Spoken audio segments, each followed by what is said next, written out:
कायनात, क्या हुआ है? ना सलाम ना दुआ, क्या हुआ है आपको? कायनात, मत बुलाए कायनात आपी को। लेकिन आखिर हुआ क्या है बेटा? आज पूरा दिन स्कूल में भी कायनात आपी का मूड ऑफ था, बात ही नहीं कर रही थी किसी से। जाओ आप बुला कर लाओ, मैं खाना लगाती हूँ। जी मामा, मैं बुलाता हूँ। कायनात आपी, आपको मामा बुला रही हैं। दरवाजा बंद करो और जाओ यहाँ से। लेकिन क्यों जाऊँ भाई, मामा की बात नहीं मानोगी? नहीं मानूंगी, कहा ना, जाओ यहाँ से।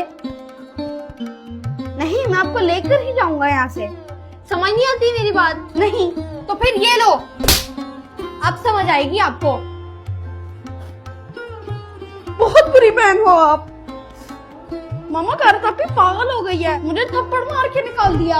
आखिर मसला क्या है इस लड़की के साथ, कुछ तो बताओ। मसला कोई नहीं, आपकी डांट खाएंगे तो ठीक हो जाएंगी। कायनात बेटा, आपको हुआ क्या है? आप मुझे अपना मसला बता सकती हो? नहीं मामा, मैं किसी से बात नहीं करना चाहती। मेरा बेटा, आपने तो मुझसे कभी कोई बात नहीं छुपाई, तो अब ऐसी क्या बात है? मेरा बेटा, दिल हल्का कर लो और मुझे बताओ क्या हुआ है। मामा, मैं पढ़ाई में एक एवरेज स्टूडेंट हूँ। नहीं मेरा बेटा, आप एक एवरेज स्टूडेंट नहीं हो, बल्कि एक अच्छी स्टूडेंट हो। एक टीचर मुझे मुसलसल तंज करती रहती हैं, झूठी शिकायतें लगाती हैं, दूसरी टीचर से मेरी बुराइयां करती हैं। बेटा, हो सकता है आपको गलतफहमी हो, उनका मिजाज ही सबके साथ ऐसा हो। यही तो प्रॉब्लम है मामा। आओ मेरा बेटा, बाहर बैठ के बात करते हैं। जी मेरा बेटा, अब मुझे बताओ आपको क्या मसला है? मामा, वो सिर्फ मेरे साथ ही ऐसा रवैया रखती हैं। मगर क्यों? आप तो अपने सारे होमवर्क कंप्लीट करके जाती हो। अब तो हर टीचर मेरे अंदर कोई ना कोई गलती ढूंढती है ताकि मुझे पॉइंट आउट कर सकें। बेटा, टीचर्स काबिले एहतराम होती हैं, लेकिन अगर वो जानबूझकर किसी के साथ कोई ज्यादती करें तो सवाल करना तो बनता है। मैं कल आपके स्कूल आती हूँ, आप परेशान मत हो। लेकिन मामा, अब मैं स्कूल नहीं जाना चाहती, मेरी सबके सामने बहुत बेइज्जती हो चुकी है। इतना मजा तो आता है स्कूल में, लेकिन मुझे तो नहीं आता। तो क्या आप स्कूल बदलना चाहती हो? नहीं मामा, अब मैं इस दुनिया में नहीं रहना चाहती।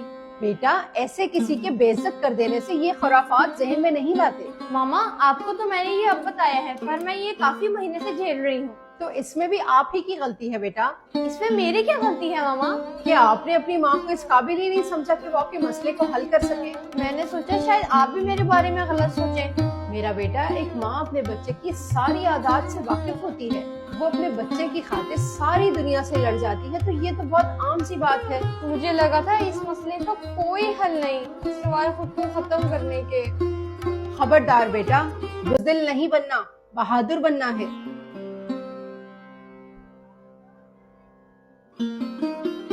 इस लड़की को लगता है किसी और तरह ही समझाना पड़ेगा। कायनात बेटा, फ्रिज में से एक अंडा और एक आलू लेकर आओ। जी मामा।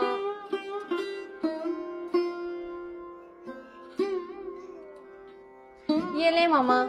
अब इन दोनों को अलग अलग उबलने के लिए रख दो। जी मामा।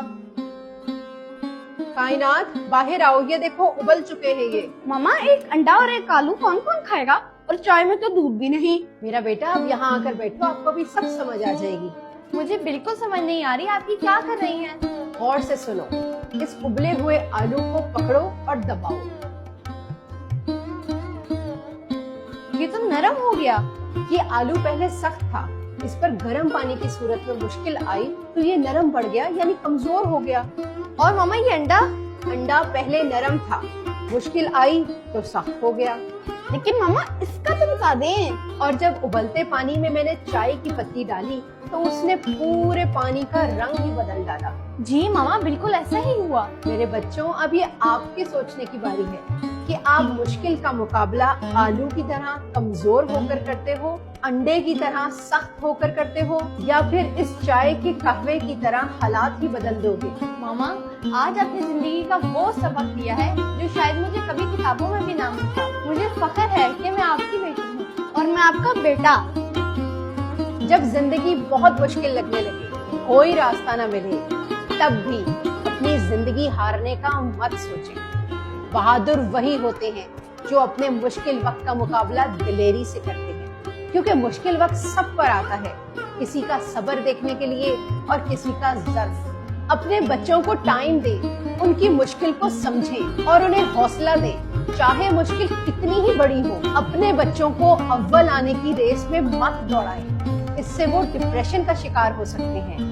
उनके लिए सीसा पिलाई दीवार की तरह खड़े हो जाएं, उनको बहादुरी से मुकाबला करना सिखाएं और निडर बनाएं, क्योंकि ये दौर आंखें बंद करके गुजर जाने का नहीं है। अगर आज हमने अपने बच्चों को मजबूत ना बनाया तो दुनिया उन्हें रौंद कर निकल जाएगी। टीचर्स का एहतराम अपनी जगह, लेकिन अगर कोई टीचर आपके बच्चे की शख्सियत दबाने की कोशिश करे तो उसे आड़े हाथों ले, क्योंकि अगर आज आपने अपने बच्चे का साथ ना दिया तो कल को वो भी आपका साथ नहीं देगा। इसलिए अपनी नस्ल को मजबूत बनाने के लिए आपका मजबूत होना लाजमी है, ताकि ये बच्चे बड़े होकर हर मुश्किल को आसानी से पार कर सके। रिश्तों को मजबूत रखने वाली कड़ियों में सबसे अहम कड़ी एतमाद की होती है। अगर इस कड़ी पे बदगुमानी या बेध्यानी का जरा सा जंग लग जाए तो सारी कड़ियां कमजोर पड़ जाती हैं। इसीलिए अपने बच्चों को एतमाद दे कि आप हर मुश्किल में उनके साथ खड़े हैं।